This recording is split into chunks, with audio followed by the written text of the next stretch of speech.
Hi friends, my name is Luciano and I make videos on the internet. In today's video I am going to be talking about jump chains, but that is not the only thing that I talk about, so if you enjoyed that or if you want to go see something else, feel free to look through my channel. There's plenty of content for almost any sort of topic you might feel like talking about or listening to a video about. If you are a new friend, I'm so stoked that you're here. I'm delighted to get to have the chance to know you. And if you are a returning friend, I'm delighted that you decided to make me a part of your day once more. In today's video, I want to talk about the different ways that a jumper can have the impacts and their actions from past jumps follow them along their chain in a meaningful way beyond just getting companions and followers. For a lot of people who are interested in jump chains, one of the more frustrating aspects could be the notion of starting over every decade or otherwise at the start of every jump. I definitely think that that is an understandable thing for many would-be jumpers to be focused on, and I don't always think that just having items and perks and companions and followers follow you along your chain is enough for some people. Some people do not love the idea of going from being a cool superhero in a setting to going to being a regular villager in another.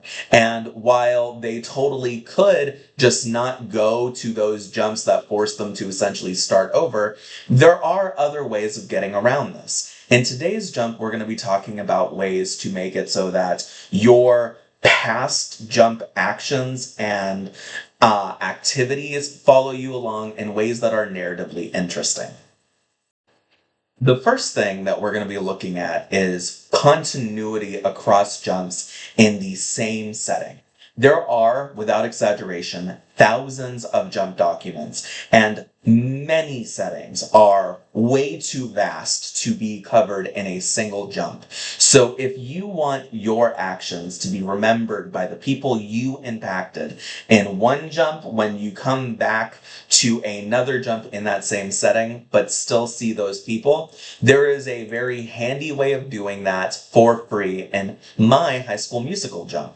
I created a continuity perk that allows you to be remembered by people who saw you in past jumps in the same setting, so long as you are not utilizing timey-wimey or alternate universe things. When you meet people, say for example you go to High School Musical 1, you befriend Sharpay and her brother Ryan, and you were to go to High School Musical 2, if you still wanted them to remember the friendship that you had with them, continuity would be a perfect way of doing this. This is a simple thing, but it is still a very handy thing because it can be very good for you to be able to continue those relationships without necessarily making someone into a follower or companion. And there's actually not a huge number of perks that allow people to do this. I'm going to show an example of how this could be useful in a second, but I'm also going to note that some people are fine just hand waving that stuff away, and if you are, that is completely understandable, but I did want people to have a way of getting this in a perk, and I thought that this would be a fun way to do it, especially because I have made a jump for High School Musical 1 and for High School Musical 2, and I have plans to make jumps for High School Musical 3 and High School Musical, the series, which is a little bit more interesting because it doesn't take place in the same universe, but rather in a universe where High School Musical is a franchise that exists, not an actual series of events that are taking place. But still, I thought this perk would be fun. It definitely can be handy for some jumpers who like to revisit the same setting over and over again. And now let's go take a look at some places where it could be very handy. If you are just getting started learning about jump chains, or if I am your only exposure to jump chains, then you should know that Polkabrat is a prolific jump chain maker who is very active in the Reddit community of jump chain admirers, jumpers, people who make jumps, and all of that, and has made multiple jumps for Fallout, for Resident Evil, for Ruby, and for the Elder Scrolls, as well as other series. And I thought that his two jumps, Fallout the Resource Wars and Fallout Mutants, would be some of the best jumps to showcase the potential of continuity. So Fallout the Resource Wars is a jump that takes place in the pre-apocalyptic Fallout world. It is still taking place during a very dangerous time. The world is definitely about to change forever, but you enter here before the apocalypse happens, and you have a chance to get to know people and to get to make connections that could potentially change the world. And that is very important.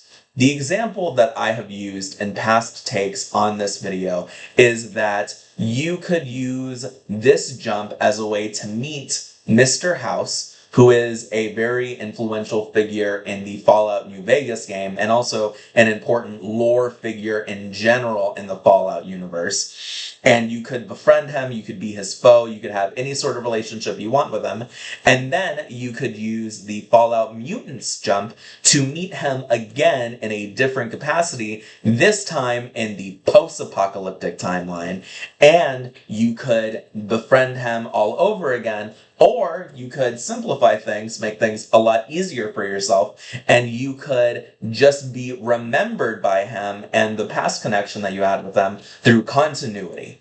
Now, continuity is also good because you can control it, which is something that is potentially very important depending on the sort of relationships you have and also any changes that may occur to your jumper over the course of their chain. However, the important part here is that this is a nice little shortcut and way to make it so that your actions from past jumps have some level of consequence in future jumps. Now I'm going to go ahead and show you all Sword and Sorcery, which is a jump by Worm Anon, and it has some very important things for if you want your past adventures to follow you in some capacity without necessarily visiting the same setting at different points in time and reconnecting with people that you interacted with in one jump. If you want more broad things, Sword and Sorcery has you covered.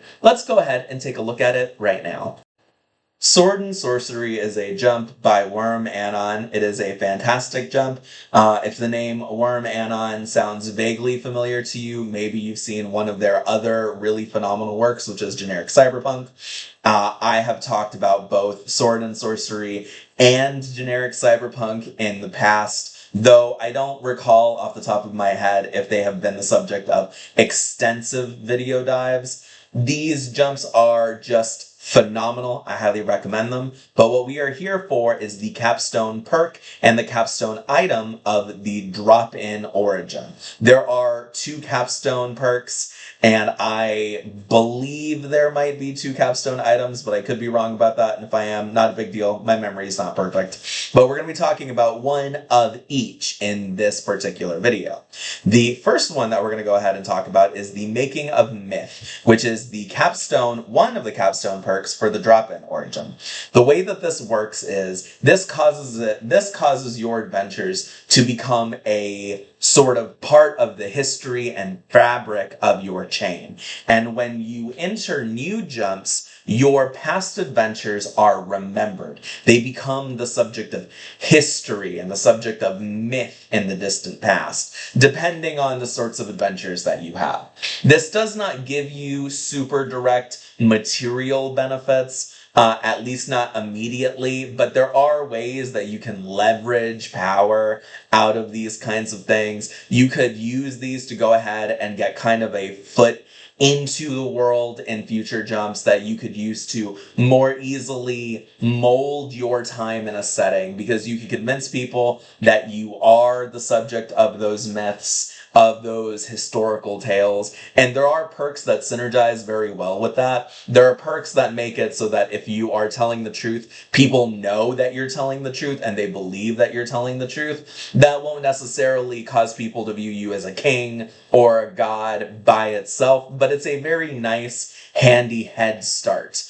There is also a capstone item that I thought we would go ahead and take a look at for this video, which is, it's really strong, guys. The Remnants of Legend is one of the 2 capstone items for this origin. I'm glad that there were 2 capstones and not 1.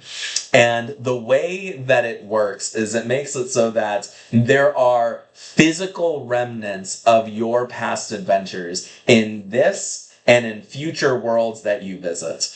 Obviously, how strong that is definitely depends on you as a jumper and the sorts of adventures that you tend to go on.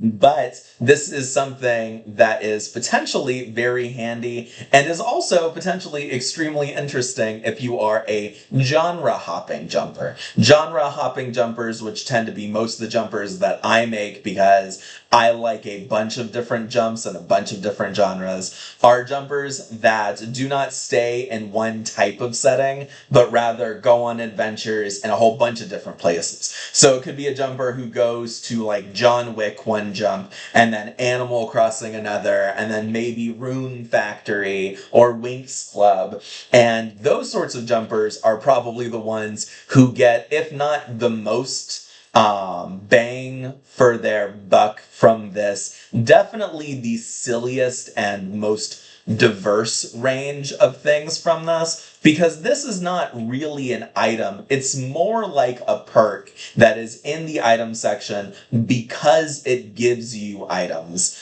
rather than being in the perk section.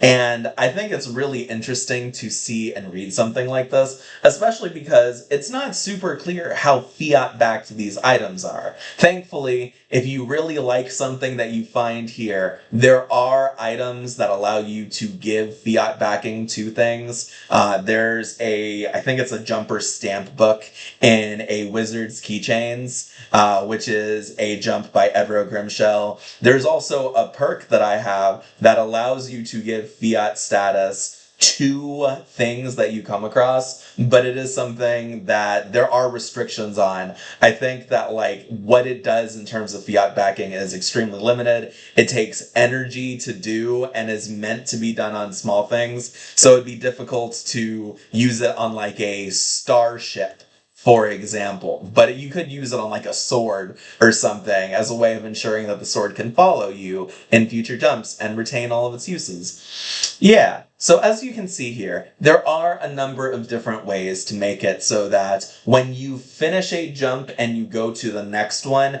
you are not starting over from nothing just with some items and some perks from your past jumps, but rather that your past jumps have some sort of meaningful impact on your current and future jumps. Now, obviously, as I've shown here, it does take visiting a lot of different settings to be able to get all of this, but I think that's understandable because these sorts of abilities are going to have very different effects and very different levels of power on the rest of your chain. Something like the Remnants of Legend and also the Making of Myth, the way that those things get the most bang for their buck is if you are telling epic stories, if you are having marvelous adventures that change worlds. Those are the times that these kinds of perks and items will really show their worth. But that doesn't mean that they're not worth taking for jumpers who come here early,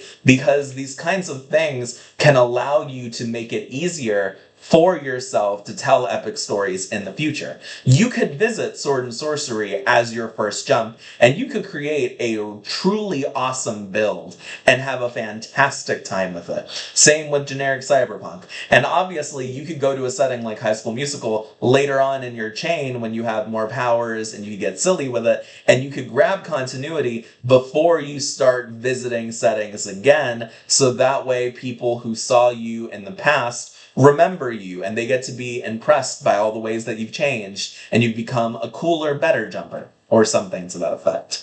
This is going to be where I'm going to go ahead and end the video, but I do hope that this kind of topic helps get your mind percolating and thinking different kinds of ideas for the kinds of stories that you want to tell on your chain and the sorts of relationships that you want to have both with characters and with past jumps. Bye-bye, everyone!